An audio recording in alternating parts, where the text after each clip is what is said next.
Exemption from GST, exemption from GST जो chapter है, ये एग्जाम में आपको हर क्वेश्चन में देखने को मिल जाता है इसका पॉइंट एग्जाम्पशन का, ठीक है। अब बेसिकली इसके अंदर क्या क्या चीजें इंपॉर्टेंट है, क्या क्या आ सकता है, थोड़ी बहुत अमेंडमेंट भी है, तो हम सब कवर करेंगे। एग्जाम्पशन कौन देता है? सबसे पहले जीएसटी काउंसिल बताता है, भाई जीएसटी में कोई सा भी काम करना हो जीएसटी काउंसिल बताता है, ठीक है। पावर टू ग्रांट एग्जाम्पशन, तो एक जनरल एग्जाम्पशन होती है, एक स्पेशल एग्जाम्पशन होती है। जनरल एग्जाम्पशन मतलब एक नोटिफिकेशन आता है, वो हर किसी के लिए एप्लीकेबल होती है। फॉर एग्जांपल एक नोटिफिकेशन आया कि सीए स्टूडेंट्स के लिए ये एग्जाम्पशन एप्लीकेबल है, तो all the CA students will be eligible for that exemption. लेकिन एक स्पेशल एग्जाम्पशन होती है, वो किसी पर्टिकुलर पर्सन को ही मिलती है, ठीक है। याद करो मैंने क्लास में पूरा एग्जाम्पल भी समझाया था, एक पर्टिकुलर पर्सन को ही मिलती है स्पेशल एग्जाम्पशन, और वो पब्लिक इंटरेस्ट में होती है। मिलती किसी पर्टिकुलर पर्सन को है, लेकिन होती पब्लिक इंटरेस्ट के अंदर, ठीक है। एग्जाम्पशन रेट्रोस्पेक्टिव इफेक्ट से भी मिल सकती है 1 साल तक, ठीक है। 1 साल तक रेट्रोस्पेक्टिव इफेक्ट से भी मिल सकती है। आगे बढ़ते हैं, आगे बढ़ते हैं। अब फर्स्ट फर्स्ट पे अपन आते हैं चैरिटेबल ट्रस्ट, ठीक है। चैरिटेबल एक्टिविटीज, अगर सुनना मेरी बात ध्यान से, अगर कोई भी ऑर्गेनाइजेशन, कोई भी एंटरप्राइजेस जो इनकम टैक्स एक्ट के 12 AB में रजिस्टर्ड है, ठीक है। इनकम टैक्स एक्ट के 12 AB मतलब ये चैरिटेबल ट्रस्ट, चैरिटेबल एक्टिविटीज के लिए रजिस्टर्ड है, और वो ये तरह की सर्विसेज दे रहा है। तो सुनना मेरी बात, ऐसा नहीं है कि कोई भी चैरिटेबल ऑर्गेनाइजेशन है, कोई भी चैरिटेबल ट्रस्ट है, वो कोई सी भी सर्विस दे तो एग्जाम्पशन मिल जाएगी, ऐसा बिल्कुल भी नहीं है। चैरिटेबल ट्रस्ट के लिए बोला गया कि अगर वो सिर्फ 4 तरह की सर्विसेज देगी तो ही एग्जाम्पशन मिलेगी, ठीक है। किसको एग्जाम्पशन मिलेगी? पहली बात तो जो चैरिटेबल एक्टिविटीज करती हो, चैरिटेबल ट्रस्ट के अंदर रजिस्टर्ड हो, 12 और 12 AB के अंदर रजिस्टर्ड हो, इनकम टैक्स के अंदर, ठीक है। पहली बात तो वो। दूसरा, ऐसा नहीं कि आप अगर चैरिटेबल ट्रस्ट हो तो आप कोई सी भी सर्विस दोगे तो आपको एग्जाम्पशन मिल जाएगी। 4 तरह की सर्विसेज हैं, वही आप दोगे तो ही आपको एग्जाम्पशन मिलेगी। पहला क्या था? Public health bye way of care और काउंसलिंग। अगर आप पब्लिक हेल्थ कुछ ऐसी सर्विसेज दे रहे हो like public health bye way of care और काउंसलिंग ऑफ इल पर्सन, तो हमने क्लास के अंदर ये देखा था कि जैसे जो ट्रस्ट वगैरह खोल के बैठ जाते हैं, किस तरह की सर्विस देते हैं कि अगर कोई बीमार हो, किसी की दिमागी हालत खराब हो, किसी को HIV हो रखा हो, किसी के नशे वशे हो रखे हो, तो हम सब छुड़वा देंगे, कोई दिक्कत की बात नहीं है। तो वो ये है कि कोई भी चैरिटेबल ट्रस्ट कैसी सर्विस दे रहा है? पब्लिक हेल्थ की सर्विस दे रहा है। पब्लिक हेल्थ मतलब कौन सी? आपको लाइन टू लाइन रटना नहीं है, बस सुनना है। बाय वे ऑफ केयर और counselling of ill person, ill person की केयर और काउंसलिंग कर रहे हैं। HIV और जिनके HIV वगैरह हो रहा है उनकी देखभाल कर रहे हैं, जिनको ड्रग्स वगैरह एडिक्टेड है उनको ड्रग्स वगैरह छुड़वा रहे हैं, या फिर आप फैमिली प्लानिंग का काम कर रहे हैं। तो बोलते हैं ना कि कोई भी चैरिटेबल ट्रस्ट, किसी की दिमागी हालत खराब हो, किसी फैमिली प्लानिंग नहीं हो रही हो, किसी के नशे हो रखे हो, किसी के HIV हो रखे हो, तो वो छुड़वा देंगे। कोई भी चैरिटेबल ट्रस्ट, अभी तक अपन एक एक्टिविटी पढ़ ली पब्लिक हेल्थ, जैसे 4 मतलब ये 4 जो बोल्ड में हो रखी है ना, एक पब्लिक हेल्थ, एक एडवांसमेंट ऑफ रिलीजन, ये 4 वो 4 है। दूसरा, एडवांसमेंट ऑफ रिलीजन, स्पिरिचुअलिटी और योगा। कोई भी चैरिटेबल ट्रस्ट कैसी सर्विस दे रही है? रिलीजन को बढ़ावा दे रही है, योगा को बढ़ावा दे रही है, स्पिरिचुअलिटी को बढ़ावा दे रही है, एग्जाम्पशन मिल जाएगी। Advancement of education programme, skill development, इसके अंदर आपको एक ही पॉइंट ध्यान रखना है, वैसे मैं बता सारे देता हूं कि कोई भी चैरिटेबल ट्रस्ट कैसा काम कर रही है जिससे एजुकेशन प्रोग्राम या स्किल डेवलपमेंट को बढ़ावा मिले। किन लोगों के लिए? गरीब अनाथ बच्चों के लिए, फिजिकली और मेंटली ट्रॉमेटाइज पर्सन लोगों के लिए, प्रिजनर्स के लिए, और जो लोग गांव में रहते हैं और उनकी एज 65 से ज्यादा है। तो ये हमने रेड में बोल्ड कर दिया क्योंकि एग्जाम की पॉइंट ऑफ व्यू से इंपॉर्टेंट है, ठीक है। Prisoners over the age of 65 year residing in rural area. फिर लास्ट पॉइंट आता है preservation of environment including watershed, forest and wild life की कोई भी चैरिटेबल ट्रस्ट कैसी सर्विसेज दे रही है? एनवायरनमेंट को बचाने के लिए सर्विस दे रही है, तो वो भी एग्जाम्पशन मिल जाएगी। बड़ा नेक काम कर रही है। तो एक बार फटाफट से कंपाइल कर लेते हैं कि कोई भी चैरिटेबल ट्रस्ट है जो इनकम टैक्स एक्ट 1961 के 12 और 12 में रजिस्टर्ड हो और वो 4 तरह की सर्विसेज दे रही हो, तो एग्जाम्पशन मिल जाएगी। पहली कौन सी थी? Public health. पब्लिक हेल्थ के अंदर क्या था कि कोई नशे वशे कर रखे हो किसी ने तो नशे छुड़वाने हो, किसी के HIV हो रखा हो तो HIV का ट्रीटमेंट करवाना हो, केयर और काउंसलिंग करनी हो, ठीक है। किसी से फैमिली प्लानिंग नहीं हो रही है तो बोले हम भी कर देंगे, तो फैमिली प्लानिंग करवा देंगे आपकी। और इल पर्सन है कोई, तो उसको कोई फिजिकल या मेंटली डिसेबिलिटी है तो वो भी ठीक कर देंगे। किसी को एडवांसमेंट ऑफ रिलीजन, स्पिरिचुअलिटी और योगा, इस तरह की कोई सर्विस दे रहे हैं, रिलीजन को बढ़ावा दे रहे हैं, योगा को बढ़ावा दे रहे हैं, स्पिरिचुअलिटी को बढ़ावा दे रहे हैं, एग्जाम्पशन मिल जाएगी। अगर आप किसी एजुकेशन प्रोग्राम को बढ़ावा दे रहे हैं गरीब अनाथ बच्चों के लिए, प्रिजनर्स के लिए, फिजिकली और मेंटली ट्रॉमेटाइज लोगों के लिए, और जिनका एज 65 से ज्यादा और गांव में रह रहे हैं उनके लिए, तो एग्जाम्पशन मिल जाएगी। एनवायरनमेंट को बचा रहे हैं तो एग्जाम्पशन मिल जाएगी। अच्छा, एक बात और ध्यान से सुनना, ये hostel accommodation provided by trust, इस पर काफी रिसर्च की मैंने। अब अगर आप मॉड्यूल देखेंगे तो उसमें ये एंट्री नंबर 14 के अंदर आता है, ठीक है। एंट्री नंबर आपको याद नहीं करनी है, और अभी जो अमेंडमेंट आए उसके अंदर बोला है कि एंट्री नंबर 14 को हटा दिया गया है। तो हम ये मान के चलते हैं कि हॉस्टल वाली सर्विसेज भी अब हट चुकी है, हॉस्टल वाली सर्विस भी टैक्स लगेगा, ठीक है। हॉस्टल वाली सर्विस पे भी क्या लगेगा? टैक्स लगेगा, ठीक है। क्लियर है? जो लिख लो कहीं ब्रैकेट में, यहाँ पे इस पे ऑल द क्लियरिटी से नहीं बोला था हॉस्टल वाले के ऊपर, लेकिन अब इंटरप्रिटेशन ये निकलता है कि हॉस्टल वाली सर्विसेज भी टैक्स लगेगा। रिलीजियस सर्विसेज पे आते हैं। एंट्री नंबर 13 क्या बोलता है कि अगर कोई भी पंडित जी वगैरह हैं, वो कोई भी रिलीजियस सर्विस दे रहे हैं, तो कोई भी ऐसा पर्सन है जो आपको रिलीजियस सर्विस दे रहा है, जनरली पंडित जी देते हैं। कैसी सर्विस दे रहे हैं? कोई रिलीजियस सेरेमनी करवाने का कर रहे हैं, हवन कुंड वगैरह ये सब चल रहा है, ठीक है। और तो एग्जाम्पशन मिल जाएगी, आप पंडित जी को जितना भी पैसा देंगे, जितना भी खर्चा होगा, वो क्या हो जाएगा? एग्जाम्पशन हो जाएगा। Conduct of any religious ceremony. Renting of presidents of religious place, अगर आप किसी रिलीजियस प्लेस के आसपास कोई भी घर वगैरह लेते हैं, घर मतलब रहने के लिए कोई जगह लेते हैं, धर्मशाला वगैरह काइंड ऑफ थिंग, ठीक है, तो उस केस में क्या होगा? तो वैसे अगर आप कोई भी पंडित जी वगैरह को कोई भी पैसा देंगे, वो तो एग्जाम्प्ट है। कोई हवन वगैरह करवाएंगे, वो तो एग्जाम्प्ट है, ठीक है। पंडित जी ने हवन के लिए 10,000 रुपए मांगे, एग्जाम्प्ट हो जाएंगे, उस पर कोई जीएसटी नहीं लगेगा। लेकिन अगर आप जैसे मान लो हरिद्वार में गए, कुंभ के मेले में गए, अमरनाथ की यात्रा में गए, ठीक है, केदारनाथ की यात्रा में गए, किसी भी यात्रा में गए, हज की यात्रा पे गए, किसी भी यात्रा में गए, और हज हज तो इंडिया में नहीं है, नहीं, ठीक है। तो अगर आप किसी भी यात्रा में गए जो, और वहां पे जो renting of presidents of religious place, presidents मतलब आसपास रहने की जो रुकने की वो है ना इंतजाम, जो रुकने का फैसिलिटी है, वो क्या है? एग्जाम्प्ट है, ठीक है। हाँ, हॉस्टल कितना भी अमाउंट एग्जाम्प्ट कर देना, यश। तो इन्होंने बोला कि अगर रेंटिंग ऑफ रूम, अगर आप किसी रिलीजियस प्लेस में रुक रहे हो और रूम का भाड़ा 1000 और मोर है, तो टैक्सेबल हो जाएगा, 999 तक एग्जाम्प्ट हो जाएगा। Renting of premises, community hall, Kalyan Mandapam, open area, तो क्या होगा? अगर आप कोई कम्युनिटी हॉल शादी वगैरह के लिए, से मान लो यश की शादी है, और वो क्या कर रहा है? वो एक कल्याण मंडपम ले रहा है, कल्याण मंडपम ले रहा है, ठीक है। तो अगर उसका रेंट 10,000 और मोर पर डे होगा, तो भी टैक्सेबल हो जाएगा। और अगर आप किसी रिलीजियस प्लेस पे कोई शॉप ले रहे हो, तो उसका रेंट 10,000 और मोर पर मंथ होगा, तो टैक्सेबल हो जाएगा। ध्यान रखिएगा मेरी बात। आगे बढ़ते हैं। अगर कोई स्पेसिफाइड ऑर्गेनाइजेशन है, वो कोई रिलीजियस यात्रा करवा रहा है, हमने अभी एमसीक्यूज भी देखे थे, उसके अंदर एक पॉइंट था, याद करो, टोटल चैरिटेबल ट्रस्ट। तो अगर कोई स्पेसिफाइड ऑर्गेनाइजेशन रिलीजियस यात्रा करवाएगा, तो ही एग्जाम्पशन मिलेगी। ऐसे नहीं कोई भी एरा गैरा आके रिलीजियस यात्रा करवाते, तो गवर्नमेंट उसको एग्जाम्पशन दे देगी। पता चला वो बस लेके गया, बस ही गिर गई खाई में, ठीक है। तो वो ऐसे ऐसे गवर्नमेंट अलाउ कर ही नहीं सकती हर किसी को। दूसरा, अगर आप ओल्ड एज होम में किसी को रख रहे हो, तो ओल्ड एज होम के अंदर क्या है कि पहली बात तो वो 12 या 12 में रजिस्टर्ड होना चाहिए ओल्ड एज होम। ऐसा थोड़ी कि हर किसी ओल्ड एज होम को परमिशन दे देंगे, पता चला ओल्ड एज होम में इलीगल काम हो रहे हैं, ठीक है। तो ओल्ड एज होम कौन सा होना चाहिए? जो चैरिटेबल ट्रस्ट, इनकम टैक्स के 12 में रजिस्टर्ड होना चाहिए। और पर मेंबर 25,000 रुपए, 25,000 rupees per member per month का अगर कंसिडरेशन होगा, तो एग्जाम्प्ट हो जाएगा। उसके अंदर आपका खाना पीना रहना सब आ जाता है। 25,000 बहुत अच्छी लिमिट है, कोई दिक्कत की बात नहीं है। अच्छा, एक बात और थी, सुनना मेरी बात।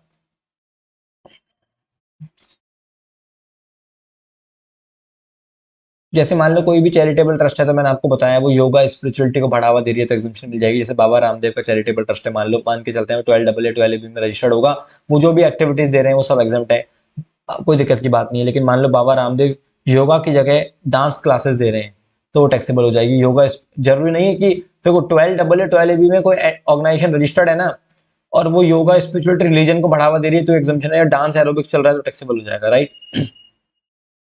क्लियर है? अगर आप चैरिटी, अब जैसे अपन ने देखा कि आप किसी भी रिलीजियस प्लेस पे रूम लेके रह रहे हो, तो रूम क्या होगा? अब सुनना मेरी बात। रूम के केस में ऐसा है कि आपने देखा कि अगर एग्जाम के अंदर ऐसा आ जाए ना कि रूम का अमाउंट 1000 और मोर हो, कल्याण मंडपम 10,000 और मोर हो, तो आप टैक्सेबल कर दोगे। लेकिन अगर कोई केस स्टडी बन के आ जाए, केस स्टडी किस तरीके से बन के आ जाए कि आप वहां पे योगा सीखने गए, इसलिए आपने रूम लिया, तो उसको आप कंपोजिट सप्लाई बना के आ जाना। फिर याद करो, हमने क्लास में बहुत अच्छे डिस्कस किया था ये वाली चीज भी, कि अगर प्रिंसिपल एक्टिविटी एग्जाम्प्ट है, अब आप योगा सीखने गए, तो मेन एक्टिविटी तो योगा थी ना, उस कारण से आपको रूम लेना पड़ा। तो अगर एग्जाम में ऐसी केस स्टडी बन के आ जाए, तो आप उसको क्या करना कि रूम को भी एग्जाम कर देना, वहां पे 1000 की लिमिट नहीं लगाएंगे। क्लियर है? सॉर्टेड है। Renting of immovable property and hotel services, पहले क्या था कि होटल सर्विसेज पे 1000 तक की लिमिट थी, अब होटल कितने रुपए का भी हो टैक्स लगेगा, ठीक है। Services by way of renting of residential dwelling, अगर आप घर किराए पे लेते हैं पर्सनल पर्पज के लिए, याद करो हमने आरसीएम से भी कनेक्ट किया था। घर के केस में क्या था कि अगर आप रजिस्टर्ड पर्सन है और आप घर किराए पे ले रहे हैं, तो आपके ऊपर आरसीए में टैक्स लगेगा। वो भी तब जब आप अपने पर्सनल पर्पज के लिए लेते हैं। सॉरी सॉरी सॉरी सॉरी, अगर आप रजिस्टर्ड पर्सन है और आप घर किराए पे लेते हैं अपने कॉमर्शियल पर्पज के लिए, अगर आप रजिस्टर्ड पर्सन है और आप घर किराए पे लेते हैं अपने कॉमर्शियल पर्पज के लिए, तो आरसीए में टैक्स देना था। बाकी अगर आप अनरजिस्टर्ड पर्सन है और घर किराए पे लेते हैं, तब तो एग्जाम्प्ट है, ठीक है। तो एज ऑफ नाउ आपको इतना ध्यान में रखना है कि अगर कोई अनरजिस्टर्ड पर्सन अगर घर रेंट पे लेगा, तो वो एग्जाम्प्ट हो जाएगा, ठीक है। आगे बढ़ते हैं, हेल्थ केयर सर्विसेज पे आते हैं। Health care services important exam के पॉइंट ऑफ व्यू के लिए, ठीक है, शुरू करते हैं। ठीक, हेल्थ केयर सर्विसेज बड़ा ही आसान था। Health care services important exam के पॉइंट ऑफ व्यू से, ध्यान से सुनिएगा मेरी बात। Services by way of veterinary clinic in relation to health care of birds and animal, अगर कोई वेटनरी आप अपने एनिमल्स का, पेट्स वगैरह का कोई भी ट्रीटमेंट करवाते हो तो एग्जाम्प्ट हो जाएगा, जाहिर सी बात है। पहले एग्जाम्पशन हुआ करती थी services by way of preservation of code blood bank, धीरे धीरे गवर्नमेंट एग्जाम्पशन को कमी कर रही है, इसमें कोई डाउट नहीं है, तो वो हट चुकी है exemption. Preservation of stem cells करके क्वेश्चन था, वो अब हट चुका है, ठीक है। मैं एंड में आपको क्वेश्चन में इंपैक्ट दिखा दूंगा कहाँ कहाँ क्वेश्चन में चेंजेस आए। तो services by veterinary clinic in relation to health care of animals और बर्ड्स, तो ये सॉर्टेड है। आगे आते हैं entry number 74।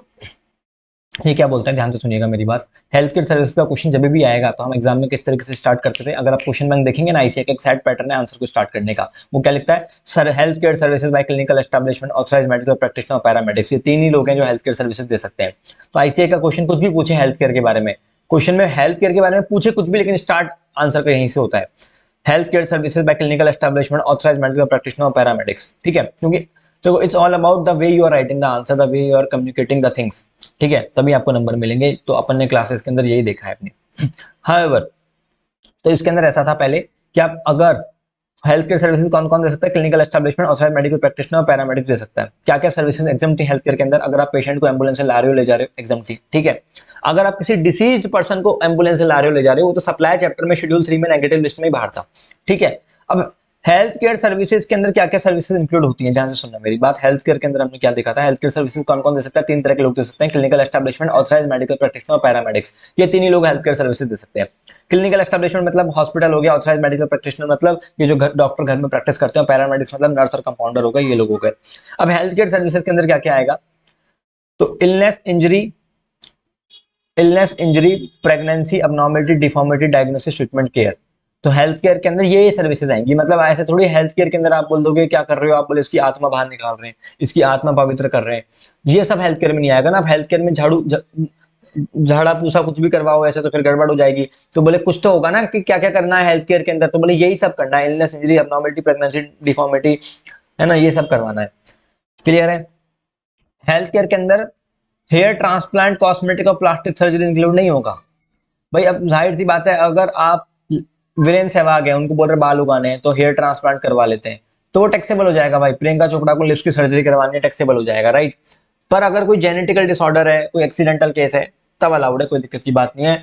Basically health care के अंदर कौन कौन से लोग रिकॉग्नाइज, भाई सभी कह देंगे ऐसे, तो मान लो मैं भी अपना कोई दवा खाना खोल के बैठ जाऊंगा, मैं भी बोल दूंगा मैं भी हेल्थ केयर हूँ, तो हेल्थ केयर भाई कौन कौन ऑथराइज लोग हैं जो हेल्थ केयर सर्विसेज दे सकते हैं, तो इन्होंने बोला कि recognise system of medicine in India, कौन कौन से सिस्टम ऐसे हैं जो रिकॉग्नाइज्ड हैं जो सर्विसेज दे सकते हैं हेल्थ केयर की, allopathy, yoga, naturopathy, ayurvedic, homeopathy, Siddha, Unani. However रिक्की शैल नॉट बी अलाउड, तो हमने यहाँ इसलिए लिखा क्योंकि एग्जाम में एक बार रिक्की पूछा गया था, ठीक है। तो एग्जाम में जो जो एक बार पूछे गए वो हमने सब लिखने कवर करने की कोशिश की। अब एग्जामिशन क्या क्या मिलती है हेल्थ केयर के अंदर, ध्यान से सुनिएगा मेरी बात। कोई भी ऐसा पैसा हो, सुनना मेरी बात, हॉस्पिटल को कोई भी पैसा पेशेंट दे वो एग्जाम्प्ट है। लेट्स सपोज हॉस्पिटल को पेशेंट ने 10,000 रुपीज दिया तो वो एग्जाम्प्ट है, और हॉस्पिटल डॉक्टर को अब ऐसा कोई भी पैसा देगा, देगा ही ना हॉस्पिटल डॉक्टर को, तो हॉस्पिटल को पेशेंट कोई भी पैसा दे वो भी एग्जाम्प्ट है, डॉक्टर को कोई भी पैसा हॉस्पिटल दे वो भी एग्जाम्प्ट है। क्योंकि अगर यहाँ पे भी टैक्स लगा देते तो अल्टीमेटली पेशेंट का ही करता, अल्टीमेटली सोर्स ऑफ रेवेन्यू तो पेशेंट ही है, सारा का सारा अमाउंट एग्जाम्प्ट हो जाएगा। लेकिन अभी एक एग्जाम्पशन विड्रॉ कर ली गई और ऐसा बोला कि अगर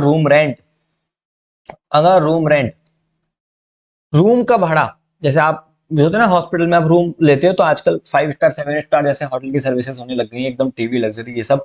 तो गवर्नमेंट ने क्या बोला कि अगर amount room rent per day 5,000 rupees से ज्यादा होगा तो सिर्फ रूम रेंट टैक्सेबल हो जाएगा, ऑल दो खाना पीना वगैरह ये सब तो आज भी एग्जम्प्ट है, ठीक है। क्योंकि खाना तो कंपोजिट सप्लाई हो गई ना, इसलिए एग्जम्प्ट है, ठीक है। बट इन्होंने क्या बोला, अब आप सोच रहे होंगे कि सर रूम रेंट टैक्सेबल है तो फिर खाना भी टैक्सेबल करो क्योंकि वो तो कंपोजिट सप्लाई नहीं, बट गवर्नमेंट ने बोला सिर्फ रूम रेंट ही टैक्सेबल है।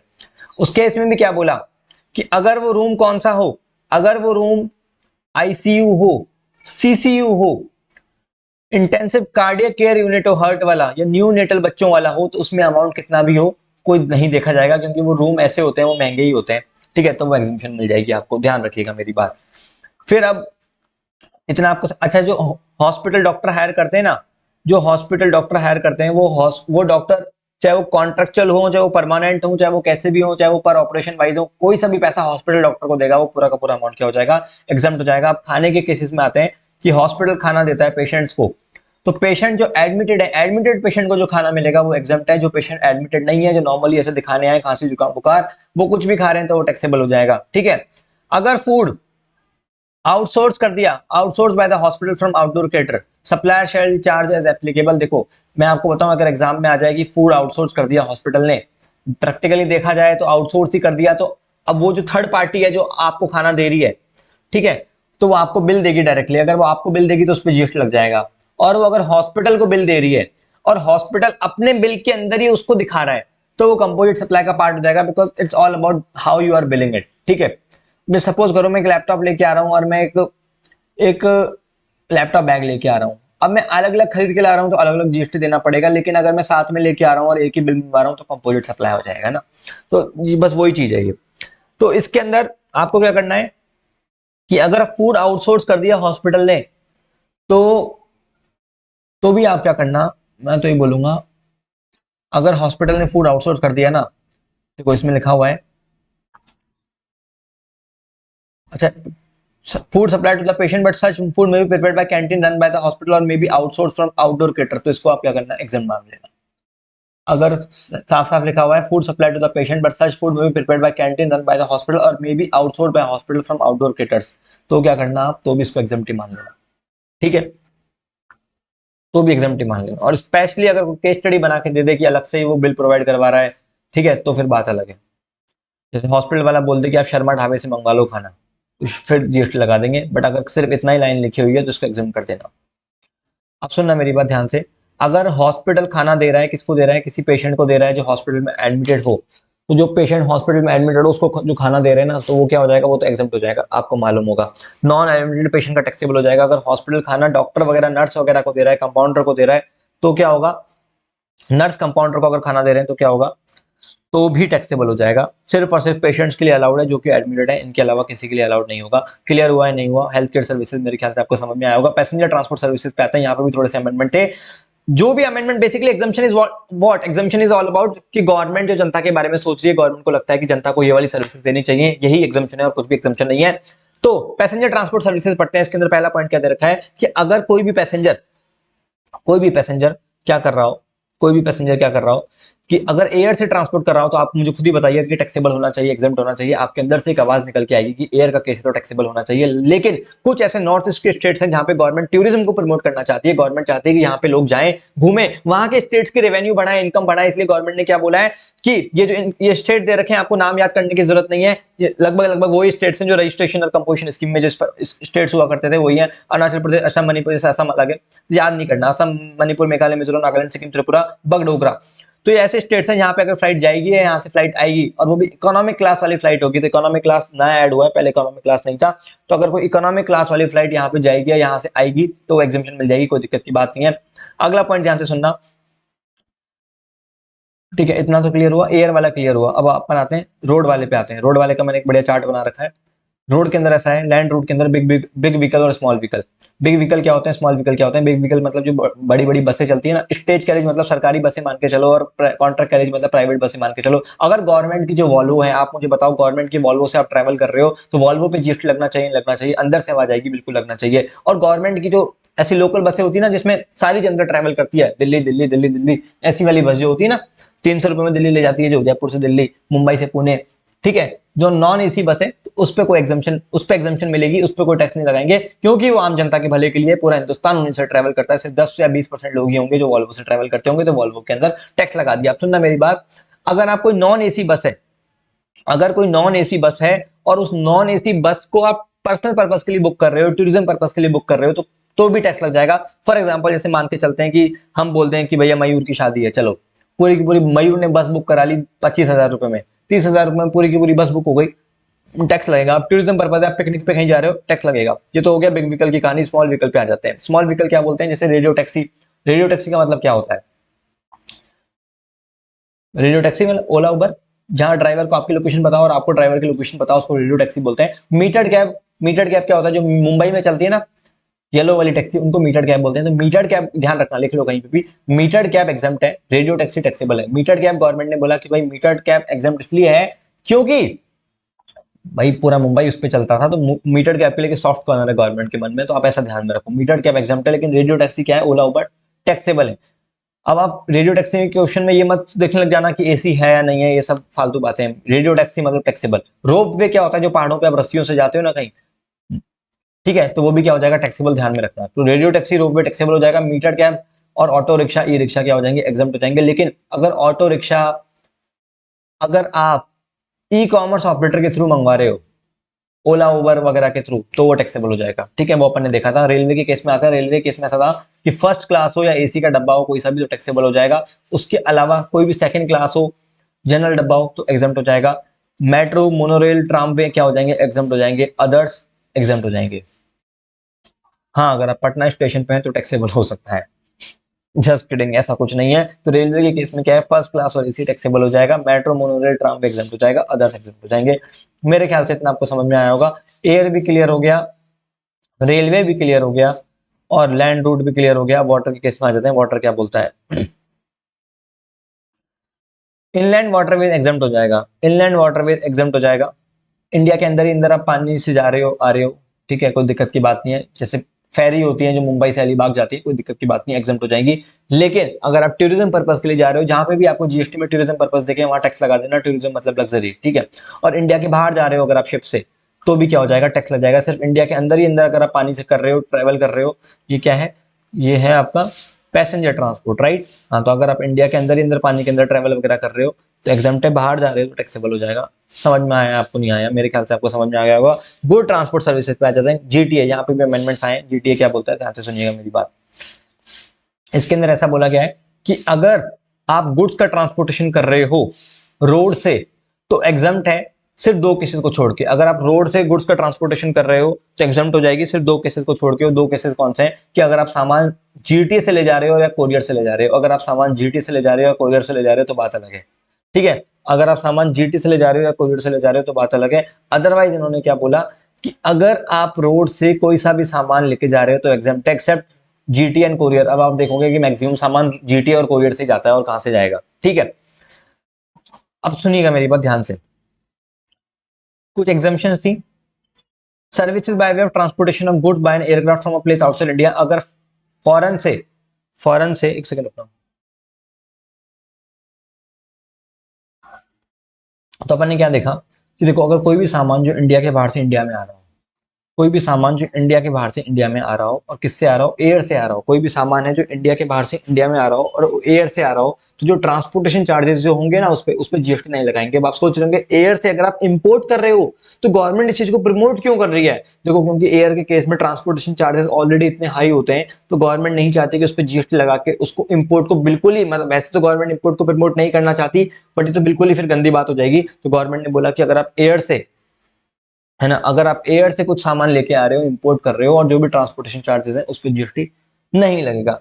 पहले तो एग्जाम्पशन ऐसा हुआ करती थी कि अगर आप शिप से, अगर आप देखो, सुनिएगा मेरी बात,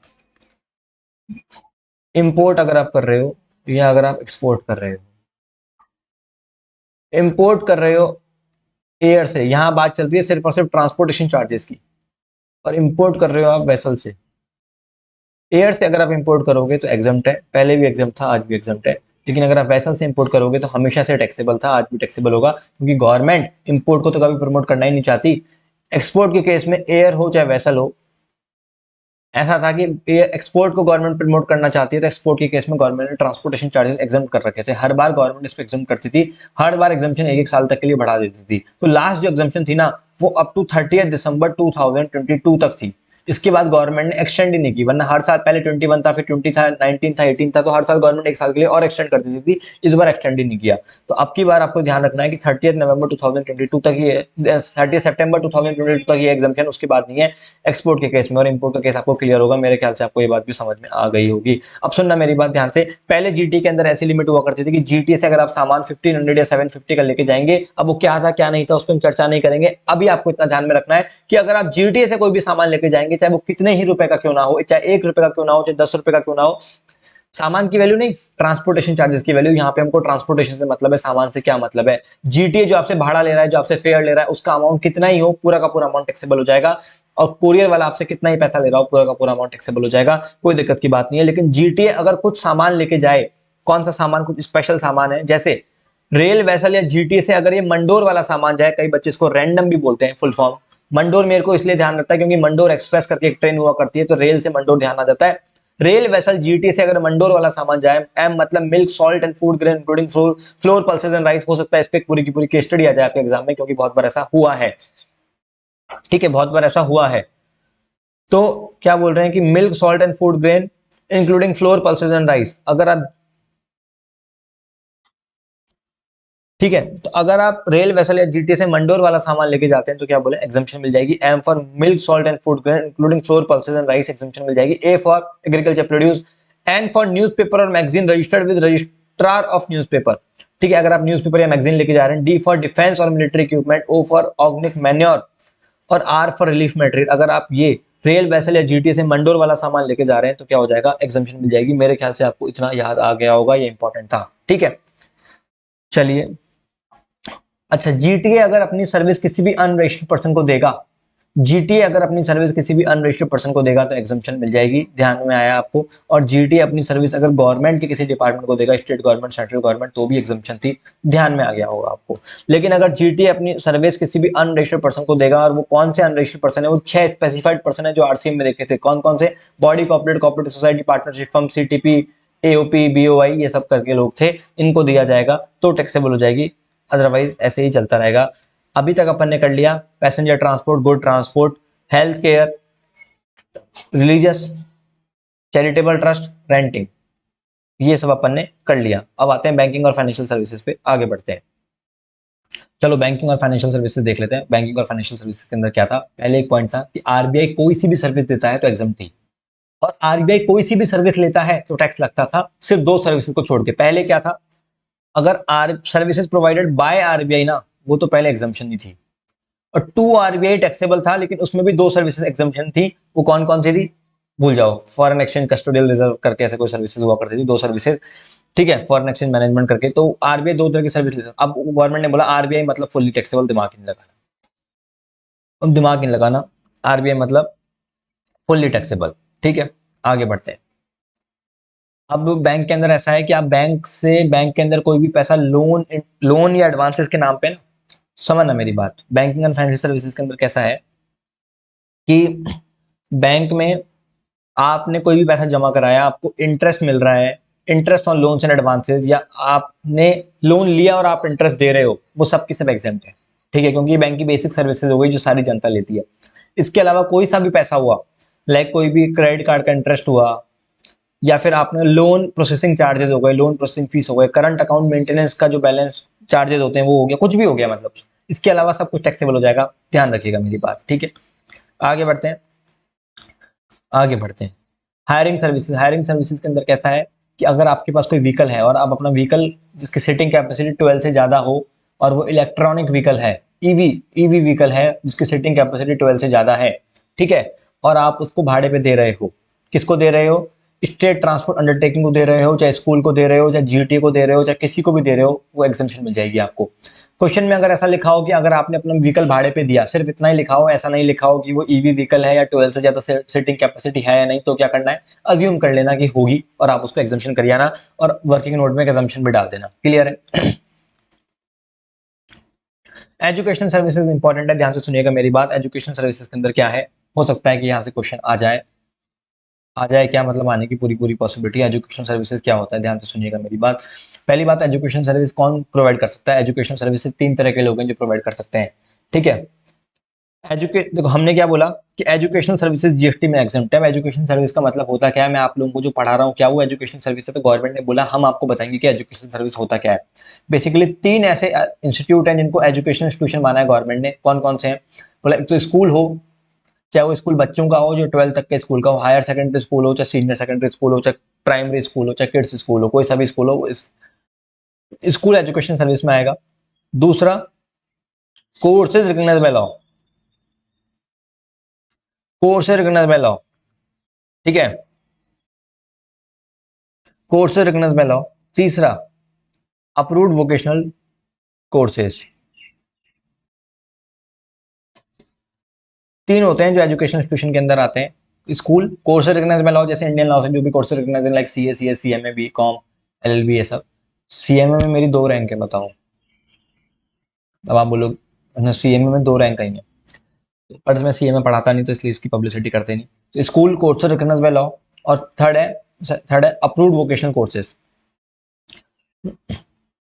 अप्रूव्ड वोकेशनल कोर्सेज क्या होते हैं, जैसे आईटीआई वाईटीआई होते हैं ना, आईटीआई वगैरह तो होती है। आईटीआई आईटीआई क्या होती है, ये होता है ना कि आपको किसी को थोड़ा सा ज्ञान दे दिया, जैसे भाई मशीन खोलना बंद करना ही सीख जाओ और कुछ नहीं तो जिससे आप अपना काम कर लो रोज का, बोलते हैं ना कि एक सिस्टमेटिक काम कर रहे हो आप। बहुत फैक्ट्री में जैसे बहुत लोग होते हैं जिनको एक क्लैरिकल टाइप, मतलब एक वो टेक्निकल काम नहीं होता, बस वो सेम काम करना है, मतलब आपको उसको अप्रूव्ड वोकेशनल कोर्सेज करते हैं। तो गवर्नमेंट ये करवाती है सो दैट लोगों का घर चलता रहे, गुजारा होता रहे, ठीक है। तो एजुकेशन सर्विसेज, एजुकेशन इंस्टीट्यूशन 3 तरह की होती हैं। स्कूल होता है, कोर्सेज रिकॉग्नाइज्ड बाय लॉ होता है, और अप्रूव्ड वोकेशनल कोर्सेज होता है। अब सुनना मेरी बात ध्यान से, कोई भी एजुकेशन इंस्टीट्यूशन, कोई भी एजुकेशन इंस्टीट्यूशन, अब एजुकेशन इंस्टीट्यूशन मतलब वो तीनों ही, कोई भी एजुकेशन इंस्टीट्यूशन कोई सी भी सर्विस दे,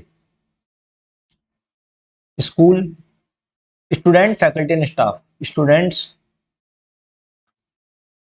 फैकल्टी और स्टाफ को, कोई भी एजुकेशन इंस्टीट्यूशन कोई सी भी सर्विस दे स्टूडेंट, फैकल्टी, स्टाफ को, तो एग्जम्प्ट है। कोई भी एजुकेशन इंस्टीट्यूशन कोई सी भी सर्विस दे स्टूडेंट, फैकल्टी, स्टाफ को, तो एग्जम्प्ट है, ठीक है। अगर कोई, अब देखो ये तो खुद से देने की बात हो गई, अब लेने की होती हैं। 5 सर्विसेज ऐसी होती हैं जो एजुकेशन इंस्टीट्यूशन लेता है। एजुकेशन इंस्टीट्यूशन मेनली 5 तरह की सर्विसेज लेता है। देने की बात आई तो स्टूडेंट, फैकल्टी, स्टाफ को कुछ भी दे तो एग्जम्प्ट है। अब एजुकेशन इंस्टीट्यूशन मेनली 5 तरह की सर्विस लेता है, दे कुछ भी तो एग्जम्प्ट है, लेकिन लेगा ना तो उसमें देखा जाएगा कि किसके लिए क्या एग्जम्प्ट है, किसको क्या जरूरत है, उस हिसाब से एग्जामिशन रखिए। तो 5 सर्विसेज कौन कौन सी लेता है एजुकेशन इंस्टीट्यूशन, ध्यान से समझना। पहली लेता है transportation of student, faculty, staff, बच्चों को स्कूल से या कॉलेज से घर लेके आना, ये। दूसरा catering services including mid day meal scheme. तीसरा सिक्योरिटी और क्लीनिंग और हाउसकीपिंग सर्विसेज। तो अपन ने क्या देखा था, सुबह सुबह स्कूल से पहले बच्चा स्कूल आएगा, फिर आते ही स्कूल में फर्स्ट पीरियड में खाना खा लेगा, तो उसे केटरिंग सर्विसेज ध्यान में रखो। फिर सिक्योरिटी और हाउसकीपिंग सर्विसेज का है, ठीक है, बहुत शैतानियां करते हैं, घूमते रहते हैं, इनकी सिक्योरिटी और हाउसकीपिंग की जरूरत है।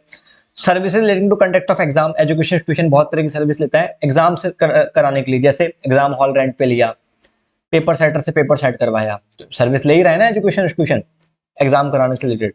Supply of online education journal, कि भाई ऑनलाइन जर्नल जो आती है, इंस्टीट्यूट की जर्नल आती है, उससे रिलेटेड कोई सर्विस ले रहा है। तो हमने बोला कि एजुकेशन इंस्टीट्यूशन कोई सी भी सर्विस दे रहा है स्टूडेंट, फैकल्टी, स्टाफ को, तब तो एग्जाम्प्ट है, लेकिन ले रहा है जो पहली 3 सर्विसेज है ना, transportation of student, faculty, staff, catering services और सिक्योरिटी और क्लीनिंग और हाउसकीपिंग सर्विसेज, अगर ये सिर्फ और सिर्फ स्कूल ले रहा है तो ही एग्जाम्प्ट है, क्योंकि जिसको जो जरूरत थी ना गवर्नमेंट ने उस हिसाब से एग्जाम्पशन दी है। तो पहली 3 सर्विसेज अगर स्कूल ले रहा है तो ही एग्जाम्प्ट होगी। अगर कॉलेज ट्रांसपोर्टेशन की सर्विस ले रहा है फिर दे रहा है तो टैक्सेबल हो जाएगा, लेकिन स्कूल ट्रांसपोर्टेशन की सर्विस ले रहा है फिर बच्चों को दे रहा है तो एग्जाम्पशन मिल जाएगी।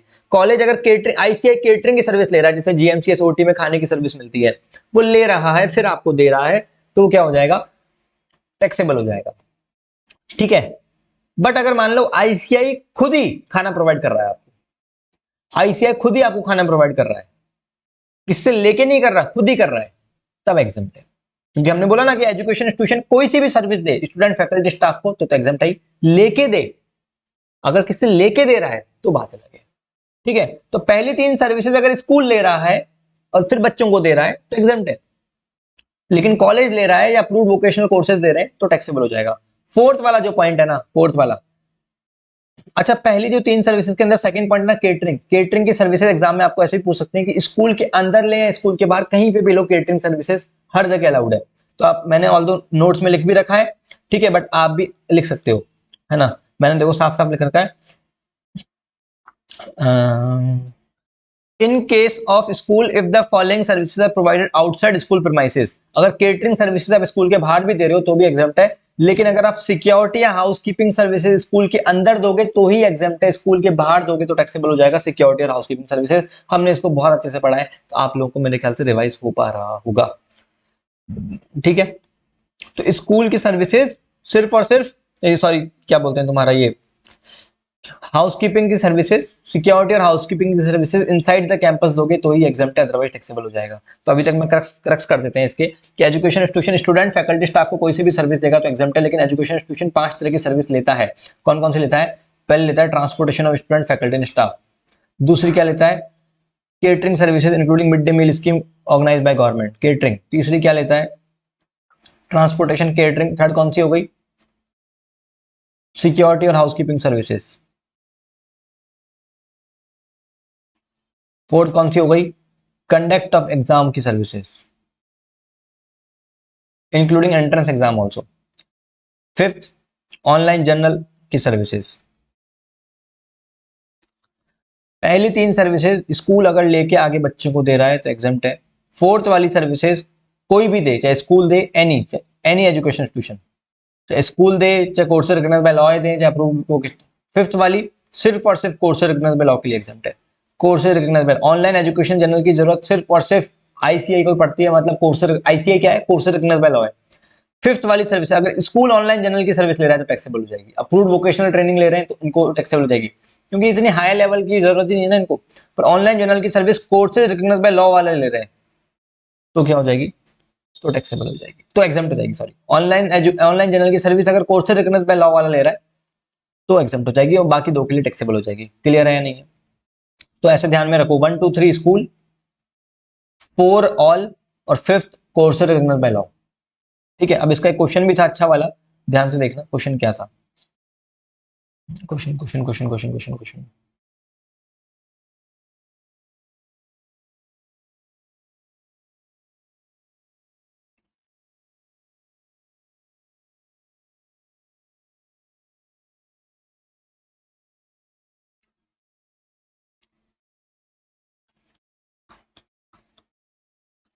क्वेश्चन नंबर 12, वो तो आप लोगों को घर पे प्रैक्टिस करनी है, क्वेश्चन नंबर 12 की। ठीक है, मेरे को एक पॉइंट दिखाना था, वो मैं बता देता हूँ।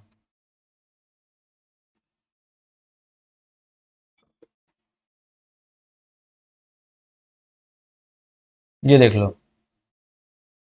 क्वेश्चन नंबर 8 है, उसमें ऐसे देखता है सेकंड पॉइंट में, बस fees collected from student by Rose Mary college providing education as a part of curriculum for obtaining a qualification recognised by law. इसका क्या करना है? 8 का सेकंड पॉइंट, इस कॉलेज के बच्चों से बस फीस कलेक्ट करी और उनको बस की सर्विसेज दी जा रही है, और पर मंथ 2500 बस की फीस कलेक्ट करी, तो आप सभी लोग बोल देंगे कि ये क्या है? टैक्सेबल है, क्योंकि कॉलेज है। सुनना मेरी बात, कहीं पे भी ये नहीं लिखा हुआ कि कॉलेज ने किसी से लेके दिया आपको। इसका मतलब ये है कि कॉलेज खुद ही दे रहा है। कहाँ लिखा हुआ है कॉलेज बस फीस? ऐसा थोड़ी लिखा है bus services taken by college, कहाँ लिखा हुआ है बस fees collected from student by Rose Mary college? College खुद ही दे रहा है, कॉलेज की खुद की बसेज है, एग्जाम्प्ट है।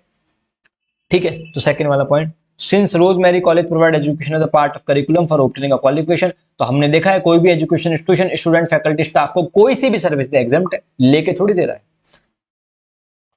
सॉर्टेड है। अपने क्लास वालों को तो सब मेरे ख्याल से अच्छे से याद रहा होगा, सब एग्जाम्प्ट ही बताएंगे। बहुत ही बढ़िया। चलिए,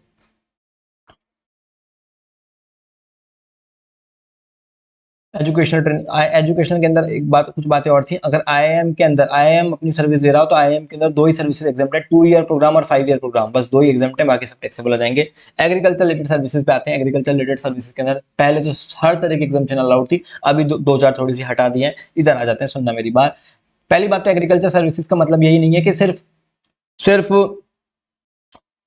प्लांट से रिलेटेड होती है ना, खेती बाड़ी नहीं, एनिमल्स का भी इसमें आ जाएगा। रेयरिंग ऑफ एनिमल्स भी एग्रीकल्चर सर्विसेज में आ जाएगा, जैसे दूध बेचना, ये सब करना, तो ये भी एग्रीकल्चर सर्विसेज के अंदर आ जाता है। ठीक है, तो इन्होंने बोला कि सब कुछ इंक्लूड होता है एग्रीकल्चर के अंदर except the rearing of horses. ठीक है, except the rearing of horses. Horses की बात है तो हॉर्स जहां पर भी दिख जाए आपको एग्रीकल्चर में, वो टैक्स कर देना। गवर्नमेंट हॉर्स को लग्जरी मानती है।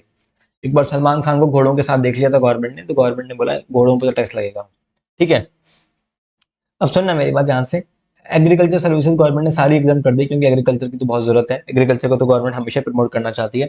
तो गवर्नमेंट ने क्या बोला कि अगर आप कोई भी कुछ भी कर रहे हैं, cultivation, harvesting, threshing, plant protection, supply of farm labour, मजदूरों की जरूरत पड़ती है। ठीक है, कुछ भी कर रहे हैं, मतलब आपका असेंशियल कैरेक्टरिस्टिक्स नहीं बदलना चाहिए। वो आलू की खेती है तो आलू ही होना चाहिए, चिप्स नहीं बन जाने चाहिए। अनियन है तो वो अनियन ही होना चाहिए, वो अनियन ऑयल नहीं बन जाना चाहिए। तो मतलब असेंशियल कैरेक्टरिस्टिक नहीं होना चाहिए, मतलब ठीक है, टमाटर का सॉस नहीं हो जाना चाहिए, वो वही होना चाहिए, ओरिजिनल होना चाहिए। ठीक है, समझ रहे हो? दिक्कत है, असेंशियल कैरेक्टरिस्टिक नहीं बदलना चाहिए। तो एग्रीकल्चर के अंदर सारी की सारी सर्विसेज एग्जाम्प्ट है, आपको ऐसे कोई स्पेसिफिक याद करने की जरूरत नहीं है। और अब तो हमने क्लास में इतनी बार पढ़ ली कि मेरे ख्याल से दिमाग में बैठ गई होंगी चीजें, है ना? परफेक्ट है, परफेक्ट है। ठीक है, तो क्या हो जाएगा, रेंटिंग और लीजिंग ऑफ एग्रीकल्चर मशीन, जैसे मशीन वगैरह भाड़े पे लेते हैं ना फार्मर, सब कुछ एग्जाम दिया है गवर्नमेंट ने। Loading unloading packaging storage of warehousing of agriculture produce, जैसे मान लो आप कोई एग्रीकल्चर प्रोड्यूस उगा रहे हो, गन्ने उगा रहे हो, अब गन्ने को उगाने के लिए आपने मशीन की सर्विस ली, वर्कर्स की हेल्प ली, हार्वेस्टिंग के लिए कोई कोई जरूरत पड़ी, कुछ भी आपने जो भी आपको सर्विसेज चाहिए थी ना, वो सब गवर्नमेंट ने एग्जाम कर दी। ठीक है, सॉर्टिंग करी आपने, सॉर्टिंग ग्रेडिंग करी, मतलब कौन सा गन्ना अच्छा है कौन सा बेकार है, इसको एक सर है ना, और ये सब चीजें मतलब अपन ने कर दिया, राइट, ये सब चीजें अपन ने कर दिया, ये सारी सर्विसेज अलाउड है। आप गन्ने को बेचने गए एग्रीकल्चर प्रोड्यूस मार्केटिंग कमेटी में, तो वो भी अलाउड है। ठीक है, गवर्नमेंट ऑल द प्रमोट नहीं करती, लेकिन गवर्नमेंट ने यहाँ पे भी इसको भी अलाउ कर दिया कि आप मंडी में गन्ना बेचने गए और जो भी सर्विसेज लगी है आपको, तो वो भी एग्जम्प्ट है, वो भी अलाउड है आपको। ठीक है, बट उसके अलावा लोडिंग अनलोडिंग पैकेजिंग स्टोरेज और वेयर हाउस, गन्ने को स्टोरेज में रखना, पैकिंग करना, कुछ भी करना, सब की सब अलाउड है, सब एग्जाम्प्ट, एग्रीकल्चर प्रोड्यूस होना चाहिए वो। ठीक है, लेकिन अब राइस का केस में क्या था, rice is not agriculture produce, paddy is agriculture produce, paddy is agriculture produce but rice is not agriculture produce. तो इन्होंने क्या बोला कि पैडी और राइस, पैडी के सारे खर्चे तो एग्जाम्प्ट हैं, पैडी के सारे खर्चे तो एग्जाम्प्ट हैं। ठीक है, पर पैडी से जब आप राइस में कन्वर्ट करोगे ना, तो राइस पूरा इंडिया खाता है, ऑल दो राइस एग्रीकल्चर प्रोड्यूस नहीं है, तो गवर्नमेंट ने बोला हम राइस के लिए भी पूरी की पूरी वही मदद करेंगे। ठीक है, मंत्री जी का फोन आ गया ना, मंत्री जी का फोन आ गया जीएसटी काउंसिल के पास कि बिटुआ ये राइस पे एग्जम्पशन काहे नहीं दे रहे हैं।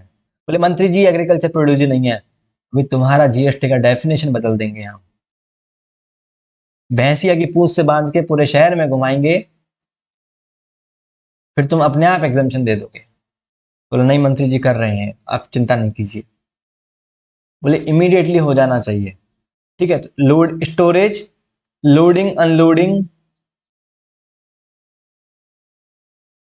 पैकेजिंग, है ना, loading unloading packaging storage warehousing, सब कुछ एग्जाम्प्ट हो गया, मतलब वो तो स्टोरेज में आ गया, वेयर हाउसिंग सब कुछ एग्जाम्प्ट है, राइस का भी। But milling of paddy into rice, paddy को राइस से कन्वर्ट कर रहे हो, वो जो प्रोसेस है ना वो टैक्सेबल है, वो जो प्रोसेस है ना वो टैक्सेबल है। Milling of paddy into rice क्या हो जाएगा, टैक्सेबल हो जाएगा। क्लियर है, पहले था कि fumigation of warehouse, fumigation मतलब पेस्ट कंट्रोल करवाते थे ना वेयर हाउस के अंदर, फ्यूमिगेशन ऑफ वेयर हाउस वो क्या था, एग्जाम था, अब टैक्सेबल कर दिया गवर्नमेंट ने फ्यूमिगेशन ऑफ वेयर हाउस। इसके अलावा भी क्या हुआ, कई ऐसे चीजें थी जैसे दालें हो गई, पल्सेज हो गई, चाय कॉफी हो गई, टी कॉफी, जैगरी हो गया, गुड़ हो गया, जो एग्रीकल्चर प्रोड्यूस तो नहीं है लेकिन आम जनता यूज में करती है, मतलब बहुत बेसिक प्रोडक्ट्स हैं ये। तो गवर्नमेंट ने ऐसे बोला कि इनका मेन खर्चा वेयर हाउसिंग पे आता था, क्योंकि उससे पहले के खर्चे तो वैसे भी, जैसे मान लो कोई चीनी है, शुगर है, चाय है, टी है, तो या फिर कुछ भी ऐसा प्रोडक्ट है, तो जब तक वो, जैसे मान लो क्या बताऊं, दाल है, पल्सेज है, लेट्स सपोज पल्सेज है, अब पल्सेज एग्रीकल्चर प्रोड्यूस नहीं होती, क्यों, क्योंकि जो ग्राम होता है ना वो एग्रीकल्चर प्रोड्यूस होता है, तो ग्राम तक के तो सारे खर्चे वैसे भी एग्जाम्प्ट है। अब ग्राम से आप पल्सेज में आए, तो पल्सेज में मेजर खर्चा क्या हो रहा है, अब स्टोरेज का मेजर खर्चा हुआ करता था, तो गवर्नमेंट ने वो स्टोरेज का खर्चा एग्जाम कर दिया, बाकी तो अभी भी टैक्सेबल है, जैसे पैकिंग वगैरह ये सब तो टैक्सेबल हो जाती थी, लेकिन स्टोरेज एग्जाम करती थी बहुत सारे सामान का, तो अब गवर्नमेंट ने वहां से भी एग्जामेशन विड्रॉ कर ली। अब सिर्फ और सिर्फ 4 तरह की चीजें हैं जो एग्जाम है, बाकी सब टैक्सेबल हो गई। कौन कौन सी, services by way of storage और warehousing of cereal, cereal मतलब अनाज, पल्सेज, फ्रूट्स एंड वेजिटेबल, बस ये 4 ऐसी चीजें हैं जो अब एग्जाम है, बाकी सब की सब टैक्सेबल हो जाएगा। ठीक है, कॉटन, और कॉटन के अगर आप स्टोरेज वगैरह कर रहे हो तो वो भी एग्जामेशन विड्रॉ कर ली। ठीक है, इसका मतलब कॉटन वगैरह कुछ आए तो वो भी टैक्सेबल लगा के जाना, ज्यादा वो दिमाग लगाने की जरूरत नहीं है। फ्यूमिगेशन वाली, फ्यूमिगेशन ऑफ वेयर हाउस, मतलब छिड़काव वगैरह कराते ना, पेस्ट कंट्रोल, कीड़े दीमक वगैरह ना लगे, तो वो भी अब एग्जामेशन नहीं है, पहले एग्जामेशन थी। ठीक है, बस एग्जामेशन के अंदर यही था कुछ, एग्रीकल्चर के अंदर यही था, इसके बाहर कुछ पढ़ने की जरूरत नहीं है। अब आते हैं गवर्नमेंट सर्विसेज के ऊपर, आते हैं गवर्नमेंट सर्विसेज क्या बोलता है, ध्यान से सुनना। ठीक है, services provided by government, government services पे आते हैं, ध्यान से सुनना। गवर्नमेंट बनी ही आम जनता के लिए, गवर्नमेंट कोई सी भी सर्विस देगी तो एग्जामेशन है। ठीक है, गवर्नमेंट आम जनता को कोई सी भी सर्विस देगी तो एग्जामेशन है, लेकिन अब सुनना मेरी बात, गवर्नमेंट की कुछ ऐसी सर्विसेज हैं जहां पे गवर्नमेंट को टैक्स लगाना पड़ा क्योंकि मजबूरी थी, देखो जो जो सर्विसेज कंप्लीटली सोनली गवर्नमेंट ही प्रोवाइड कर रही है, जैसे आधार कार्ड बनवाने की सर्विस हो गई, ड्राइविंग लाइसेंस बनवाने की certificate, marriage certificate, birth certificate, ये जो कुछ तरह की सर्विसेज हैं जो सोनली गवर्नमेंट प्रोवाइड कर रही है, उसको एग्जाम करने में कोई दिक्कत नहीं। लेकिन कई ऐसी सर्विसेज हैं जैसे गवर्नमेंट की वॉल्वो भी चल रही है, और प्राइवेट ये महालक्ष्मी वाले की वॉल्वो भी चल रही है, चार्टर्ड बस भी चल रही है। अब भैया अगर गवर्नमेंट अपनी वॉल्वो एग्जाम कर देगी तो वो भी बोलेगा कि हमारा भी एग्जाम करो। तो to maintain fair competition in the market, ठीक है, to maintain healthy competition in the market, government को भी टैक्स लगाना पड़ेगा, उसको कोई ऑल्टरनेटिव नहीं है। तो कुछ ऐसी सर्विसेज हैं जहां गवर्नमेंट को भी टैक्स लगाना पड़ रहा है, बाकी सब एग्जाम है। गवर्नमेंट को टैक्स कहां कहां लगाना पड़ रहा है, सुनिएगा मेरी बात। यहाँ पे हमने वैसे भी आपने अमेंडमेंट वीडियो देखा होगा, एग्जामिशन का रेगुलर वीडियो देखा होगा, मैंने आपको ऑलरेडी बता रखा है कि बुक में हमसे services by department of post है ना, ये कट तीनों लाइन कट रखी है, बट तीनों नहीं काटनी है, बाय वे से लेके यूनियन टेरिटरी तक काटनी है। Services by way of department of post, इस पे कट नहीं लगाना है, ठीक है, तो उसको रेक्टिफाई कर लेना। हाँ जी यश, तो services by department of post, तो सर अगर गवर्नमेंट का पोस्टल डिपार्टमेंट कोई सी भी सर्विस देता है, गवर्नमेंट का पोस्टल डिपार्टमेंट कोई सी भी सर्विस देता है, किसी को भी देता है, चाहे गवर्नमेंट टू गवर्नमेंट दे, चाहे अदर देन गवर्नमेंट दे, किसी को भी देता है गवर्नमेंट का पोस्टल डिपार्टमेंट कोई सी भी सर्विस, तो क्या लग जाएगा, टैक्स लग जाएगा, क्योंकि ब्लू डार्ट भी तो टैक्सेबल है, डीटीडीसी भी तो टैक्सेबल है। लेकिन गवर्नमेंट का पोस्टल डिपार्टमेंट अगर ये 4 तरह की सर्विस देता है तो एग्जम्पशन थी। वो 4 तरह की सर्विसेज कौन कौन सी, ध्यान से देखिएगा मेरी बात। Book post card, inland letter, book post and ordinary post जिसका वेट 10 ग्राम से कम है। अगर गवर्नमेंट का पोस्टल डिपार्टमेंट ये 4 तरह की सर्विस देता है, कौन सी, post card, inland letter, book post और ऑर्डिनरी पोस्ट, तो एग्जाम्प्ट है। इनके अलावा गवर्नमेंट का पोस्टल डिपार्टमेंट कोई सी भी सर्विस दे तो क्या हो जाएगा, टैक्स लग जाएगा, फॉरवर्ड चार्ज के अंदर टैक्स लगेगा। जाहिर सी बात है, फॉरवर्ड चार्ज का मतलब है कि जो सप्लायर होगा सर्विसेज का वही टैक्स जमा कराएगा। मतलब सप्लायर कौन है, गवर्नमेंट का पोस्टल डिपार्टमेंट ही तो सप्लायर है, तो वही टैक्स जमा कराएगा फॉरवर्ड चार्ज के अंदर। आरसीएम में तो लग ही नहीं सकता, आम जनता से आप टैक्स मांगोगे कि रिवर्स चार्ज में, प्रैक्टिकली पॉसिबल नहीं है। इधर आते हैं सेकंड पॉइंट। वैसे गवर्नमेंट का पता है हमेशा मोटो क्या रहता है, आप सुनना। गवर्नमेंट का मैं आपको ओवरऑल क्रक्स बताता हूँ, गवर्नमेंट का सोचने का नजरिया क्या है। गवर्नमेंट का सोचने का नजरिया ये है, देखो या तो एग्जाम्प्ट कर दो या आरसीएम में टैक्स लगाओ, गवर्नमेंट को फफूंद नहीं चाहिए। तो गवर्नमेंट ने क्या बोला कि हम कोई सी भी सर्विस अगर आम जनता को देते हैं, आम जनता मतलब अनरजिस्टर्ड पर्सन को देते हैं, तो गवर्नमेंट ने सब टैक्सेबल ही करी है, सिर्फ 3 को छोड़ के। 3 कौन कौन सी, डिपार्टमेंट ऑफ पोस्ट, पोस्ट के केस में गवर्नमेंट ने टैक्स लगाया है। पैसेंजर ट्रांसपोर्ट, बताइए आपको बसेस वगैरह पे वॉल्वो पे टैक्स लग जाता है, उसमें भी नॉन एसी तो एग्जाम्प्ट ही है। पैसेंजर ट्रांसपोर्ट और एयरक्राफ्ट और वेसल से रिलेटेड सर्विसेज, सिर्फ और सिर्फ इन तीनों पे गवर्नमेंट ने टैक्स लगाया है, और वो भी फॉरवर्ड चार्ज में, क्योंकि अनरजिस्टर्ड पर्सन से आरसीएम में तो टैक्स ले नहीं सकते। अब गवर्नमेंट ने क्या बोला कि अगर हम अपनी सर्विस किसी रजिस्टर्ड पर्सन को दे रहे हैं, ठीक है, तो रजिस्टर्ड है, वो तो आरसीएम में टैक्स दे सकता है, रजिस्टर्ड मतलब अमीर होगा। तो गवर्नमेंट ने बोला कि ये जो 3 सर्विसेज है ना, चाहे वो रजिस्टर्ड ले चाहे अनरजिस्टर्ड ले, हमेशा फॉरवर्ड चार्ज लगाएंगे, क्योंकि हम इससे पूछेंगे थोड़ी, कोई पोस्ट करवाने आएगा भैया आप रजिस्टर्ड हो या अनरजिस्टर्ड हो, बिजनेस पर्पज के लिए ले रहे हो, किस लिए ले रहे हो, तो हम पूछेंगे नहीं ना। तो गवर्नमेंट ने बोला यहाँ तो फॉरवर्ड चार्ज लगाएंगे, क्योंकि लाइन में 10 लोग खड़े होंगे, किसी को बोलेंगे 900 रुपए दे, किसी को बोलेंगे 1000 रुपए दे, तू टैक्स आरसीएम में दे दे, तू फॉरवर्ड में दे दे, तो जमेगा नहीं। तो इन्होंने क्या बोला कि ये 3 सर्विसेज चाहे कोई भी दे, चाहे रजिस्टर्ड पर्सन ले चाहे अनरजिस्टर्ड पर्सन ले, पूरी की पूरी फॉरवर्ड चार्ज में टैक्सेबल होंगी, 1 रुपए से टैक्सेबल हो जाएंगी, चाहे 10 रुपए का सर्विस हो, चाहे 100 रुपए का, चाहे 1000 रुपए का हो। लेकिन गवर्नमेंट ने बोला अगर हम इन तीनों के अलावा कोई सी भी सर्विस किसी भी अनरजिस्टर्ड पर्सन को देते हैं तो वो एग्जम्प्ट हो जाएगी। इन तीनों के अलावा कोई सी भी सर्विस किसी भी अनरजिस्टर्ड पर्सन को देंगे तो एग्जम्प्ट हो जाएगी, लेकिन इन तीनों के अलावा कोई सी भी सर्विस किसी भी रजिस्टर्ड पर्सन को देंगे तो वो टैक्सेबल हो जाएगी आरसीएम में। और एक बात और बोली कि इन तीनों के अलावा गवर्नमेंट कोई सी भी सर्विस किसी भी रजिस्टर्ड पर्सन को देगी तो वो टैक्सेबल हो जाएगी आरसीएम में, बट कब होगी, जब उसका अमाउंट 5000 रुपीज से ज्यादा होगा।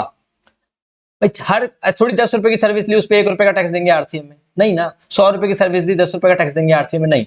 तो कुछ तो बेयर मिनिमम क्राइटेरिया होना चाहिए। तो उन्होंने बोला कि अगर अमाउंट 5000, देखो फॉरवर्ड चार्ज में चाहे 10 रुपए की तो भी कोई दिक्कत नहीं आती, आपको बिस्किट का पैकेट लेने जाते हो उस पर जीएसटी लग रहा है, क्या दिक्कत है। लेकिन रिवर्स चार्ज में आप छोटी छोटी चीजों पे थोड़ी टैक्स लगाएंगे। तो इन्होंने क्या बोला कि अगर अमाउंट 5000 रुपीज से ज्यादा होगा और कोई रजिस्टर्ड पर्सन लेगा, इन तीनों के अलावा, ये जो पहली 3 है इसमें तो 1 रुपए से भी टैक्सेबल है, चाहे रजिस्टर्ड ले चाहे अनरजिस्टर्ड ले फॉरवर्ड चार्ज में, लेकिन इन तीनों के अलावा कोई सी भी सर्विस आएगी तो, और 5000 से ज्यादा का अमाउंट होगा तो टैक्स लगेगा आरसीएम में। लेकिन अब फिर आता है एक रेंटिंग ऑफ इमूवेबल प्रॉपर्टी करके, ठीक है, रेंटिंग ऑफ इमूवेबल प्रॉपर्टी। अब इसके केस में क्या बोला गवर्नमेंट ने, ध्यान से सुनना मेरी बात। ये एक बहुत बड़ा स्कोप था जहां से गवर्नमेंट का अच्छा खासा रेवेन्यू आ सकता था, जीएसटी का, रेंटिंग ऑफ इमूवेबल प्रॉपर्टी। जैसे आपने देखा होगा पान की दुकान है, डेयरी का बूथ है, ये सब रोड पे दुकानें लगा के बैठे हैं, तो क्या हो रहा है ना, ये सब दुकान लगा के बैठे हैं, समझ रहे हो मेरी बात। तो गवर्नमेंट इनसे रेंट वसूलती है, डेयरी का बूथ वाला है, रेंट वसूलती है इससे।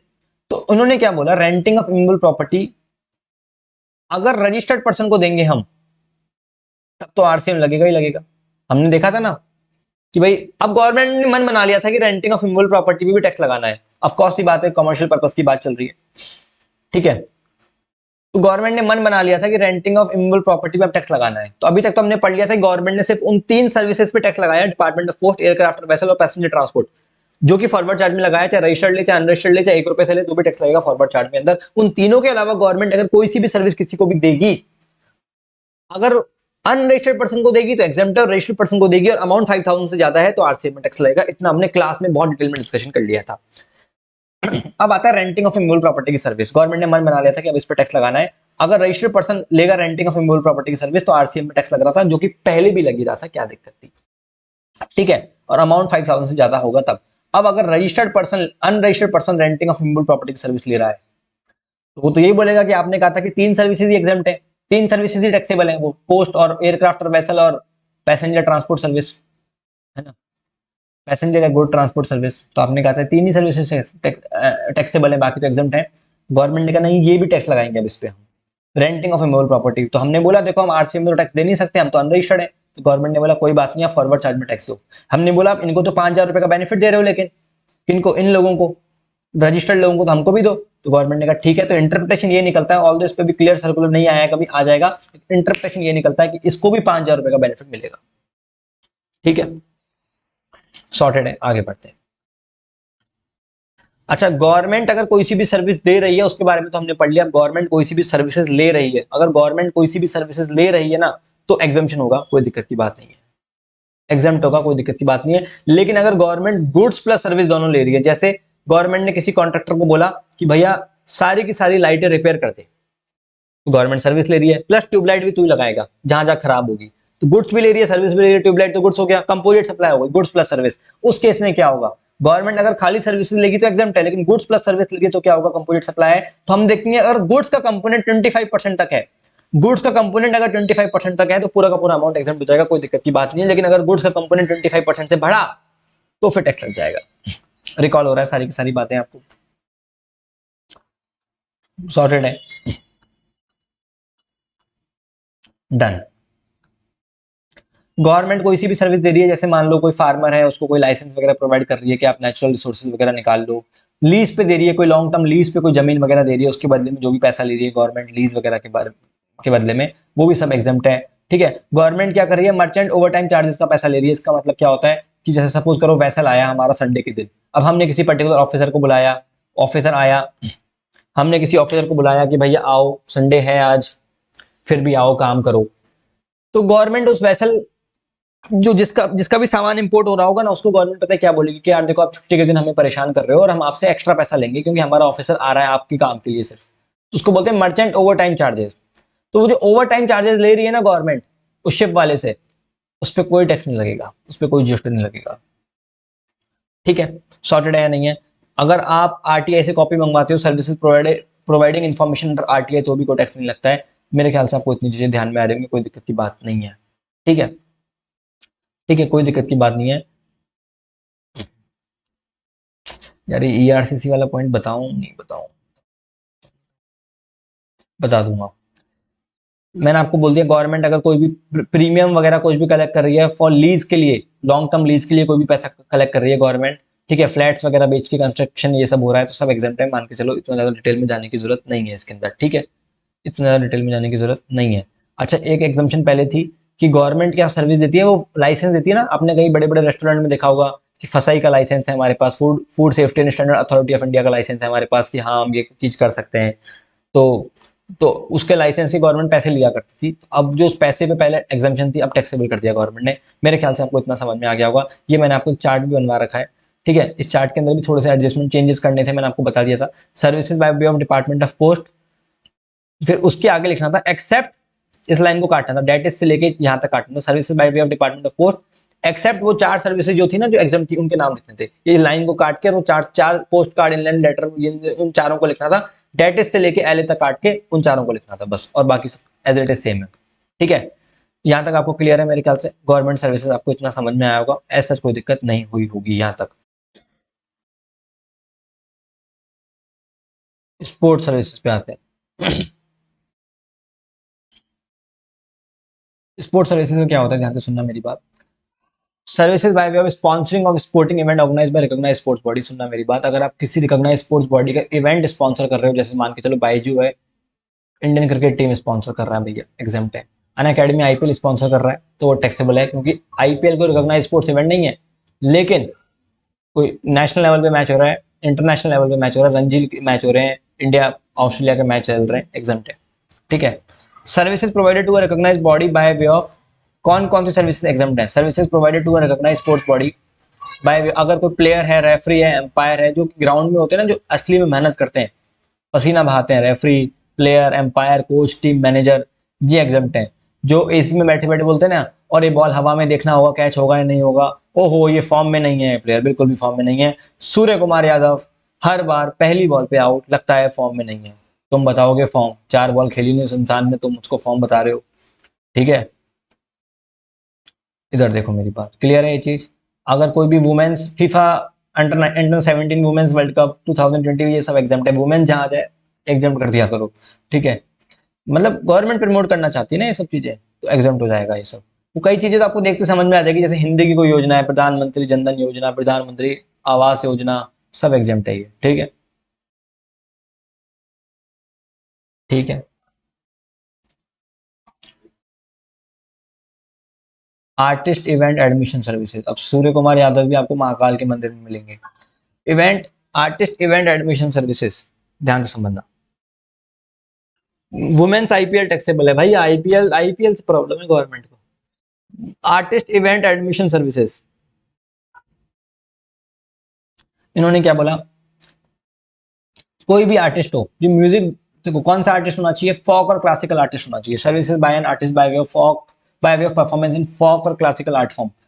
ऐसा नहीं सलमान खान, वो हुड हुड दबंग दबंग दबंग वो वाला आर्टिस्ट नहीं चाहिए, फोक और क्लासिकल आर्टिस्ट चाहिए, जो म्यूजिक डांस थिएटर की परफॉर्मेंस दे रहा हो। अरिजीत सिंह भी फोक और क्लासिकल आर्टिस्ट नहीं है, फोक और क्लासिकल आर्टिस्ट चाहिए, क्योंकि इंडियन म्यूजिक यही रिप्रेजेंट करता है, मतलब इंडियन गवर्नमेंट तो इन्हीं चीजों को प्रमोट करेगी ना, हमारा ये फोक और क्लासिकल आर्ट फॉर्म। तो म्यूजिक डांस थिएटर की कोई सर्विस दे रहा है और उसके बदले में 1.5 लाख रुपीज तक ले रहे हैं, तो एग्जाम्प्ट है। 1.5 लाख, जैसे कथक वगैरह है, अब कोई कथक आर्टिस्ट को बुलाया आपने, ये आपके घर में कोई फंक्शन था, भैया कथक पे आप परफॉर्म करो, कथक दिखा करके दिखाओ, और वो आपसे 1.5 लाख रुपीज तक ले, तब तक एग्जाम्प्ट है। उसके ऊपर लेगा तो पूरा का पूरा अमाउंट टैक्सेबल हो जाएगा। लेकिन फोक और क्लासिकल आर्टिस्ट है और वो म्यूजिक डांस थिएटर की परफॉर्मेंस दे रहा है एज अ ब्रांड एम्बेसडर, तो फुल अमाउंट टैक्सेबल हो जाएगा। जहां ब्रांड एम्बेसडर दिखेगा वहां पूरा का पूरा अमाउंट टैक्सेबल हो जाएगा, ठीक है। अगर services by way of admission to museum, national park, wildlife sanctuary, government हमेशा प्रमोट करती है कि आप चीते अपने घर में छोटे बच्चों को चीता दिखा के लाओ, है ना, वाइल्ड लाइफ सेंचुरी दिखा के लाओ, म्यूजियम दिखा के लाओ, हमने बनवाए इनको खूब पैसे लगा के, आप जाओ, और जीएसटी फ्री है, और वैसे भी टिकट भी बहुत नॉमिनल होता है इनका, तो ठीक है। आप ताजमहल दिखाओ, हवा महल दिखाओ, मॉन्यूमेंट दिखाओ, कुछ भी दिखाओ, एग्जाम्पशन है, ठीक है, कोई दिक्कत की बात नहीं है। आगे देखते हैं, services by way of training और coaching in recreational activity.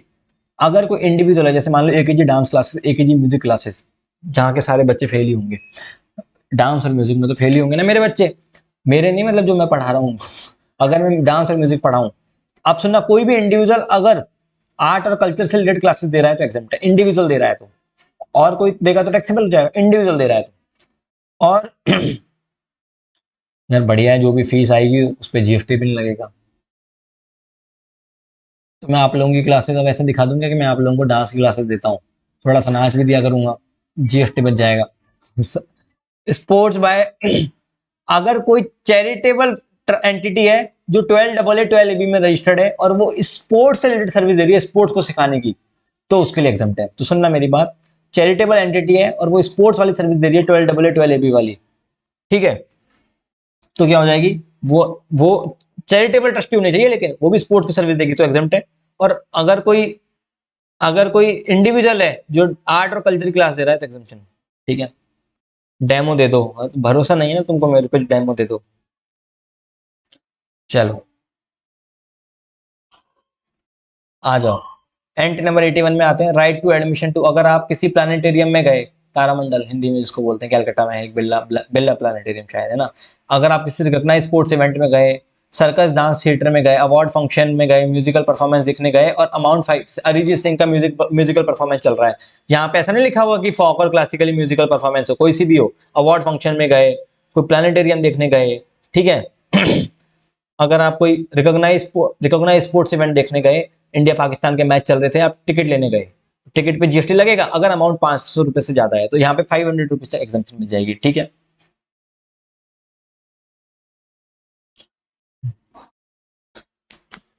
Neha और भी भरोसे कर सकती हो तुम।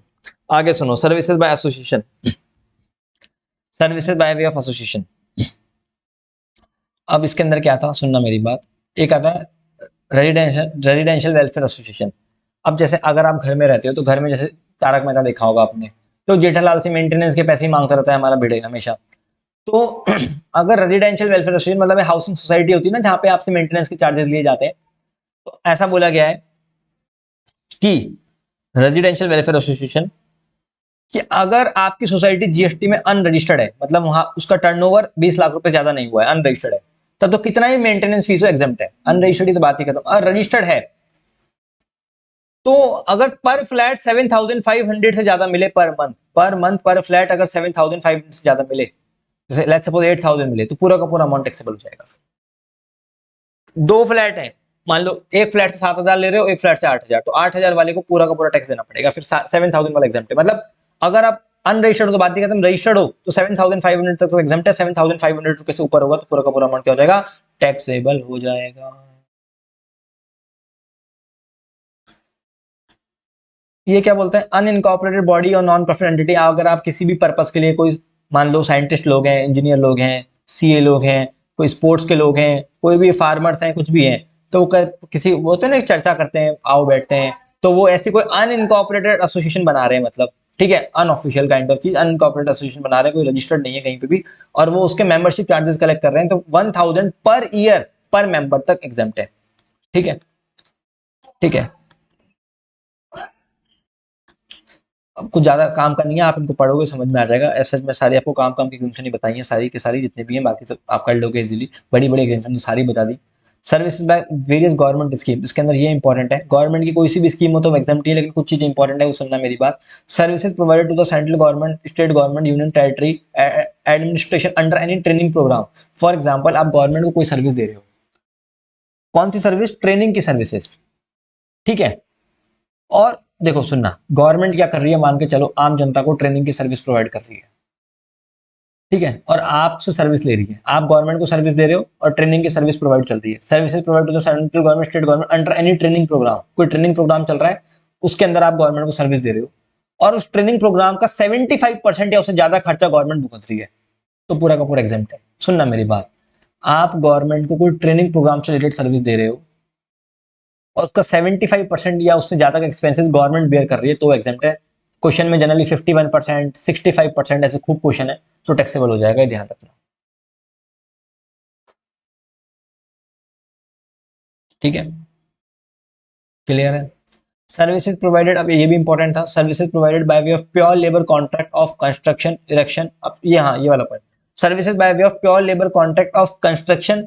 अगर आप कौन सी सर्विस दे रहे हो, लेबर से related, construction erection commissioning installation of original work pertaining to a single residential unit otherwise than as a part of residential complex। Important exam में बहुत बार पूछता है कि आप क्या कर रहे हो, प्योर लेबर कॉन्ट्रैक्ट की सर्विसेज दे रहे हो, किस लिए दे रहे हो, कंस्ट्रक्शन के लिए दे रहे हो, इरेक्शन कमीशनिंग इंस्टॉलेशन के लिए, वो भी किसके लिए, एक रेजिडेंशियल यूनिट के लिए, कोई कॉम्प्लेक्स के लिए नहीं।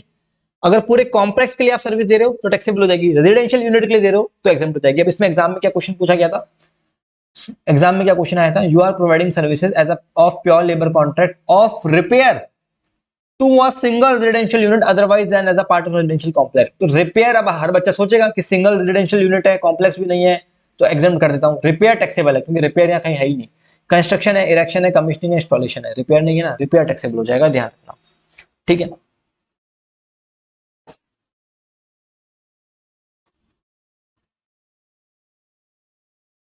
अगर कोई फॉरेन डिप्लोमेटिक मिशन कोई सी भी सर्विस दे तो वो एग्जाम्प्ट है। पहले एक सर्विसेज हुआ करती थी, जैसे जीएसटीएन पोर्टल है ना, जीएसटीएन पोर्टल, वो गवर्नमेंट को कोई सी भी सर्विस देता था तो गवर्नमेंट बोलती थी अरे आप तो अपने ही हो, आपने हमारा जीएसटी पोर्टल इतना बढ़िया बनाया, आपके लिए तो एग्जाम्पशन होगी ही ना। अब गवर्नमेंट का बढ़िया चलने लग गया, जीएसटी रेवेन्यू बढ़िया कलेक्ट होने लग गया, तो गवर्नमेंट ने कहा चलो तब जीएसटी पोर्टल अगर गवर्नमेंट को कोई सी भी सर्विस दे रहा है और उसके बदले गवर्नमेंट से पैसे ले रहा है तो टैक्सेबल लगेगा। अगर कोई ट्रांजिट कार्गो है वो नेपाल से भूटान जा रहा है, अगर आपका सामान नेपाल से भूटान जा रहा है या जाके वापस खाली ट्रक भी आ रहा है ना, तो आप जितने भी पैसे लग रहे हैं, इस पे सर्कुलर भी था नेपाल भूटान वाले पे, तो मान लो आपका सामान नेपाल भूटान जा रहा है, ट्रांसपोर्टेशन चार्जेस एग्जम्प्ट है, वहां से खाली व्हीकल भी आ रहा है ना ट्रक, और उसके भी ट्रांसपोर्टेशन चार्जेस आपसे लिए तो वो भी एग्जम्प्ट है। Services of supply of services associated with transit cargo to Nepal and Bhutan, तो क्या हो जाएगा, एग्जम्प्ट हो जाएगा। सॉर्टेड है या नहीं है यहाँ तक, ठीक है। बस एग्जाम्पशन इतना ही ध्यान में रखना था, इससे ज्यादा आपको कोई ध्यान में रखने की जरूरत नहीं थी, ठीक है। सर्विसेज सेबी और एडा, देखो सेबी और एडा अगर कोई सी भी सर्विस देगा तो टैक्सेबल है, पहले एग्जाम था। सेबी और एडा कोई सी भी सर्विस देगा तो क्या होगा, टैक्सेबल है, पहले एग्जाम था। क्लियर है, सॉर्टेड है, यहां तक क्लियर है, मेरे ख्याल से आपको समझ में आया होगा, कोई दिक्कत की बात नहीं है, राइट।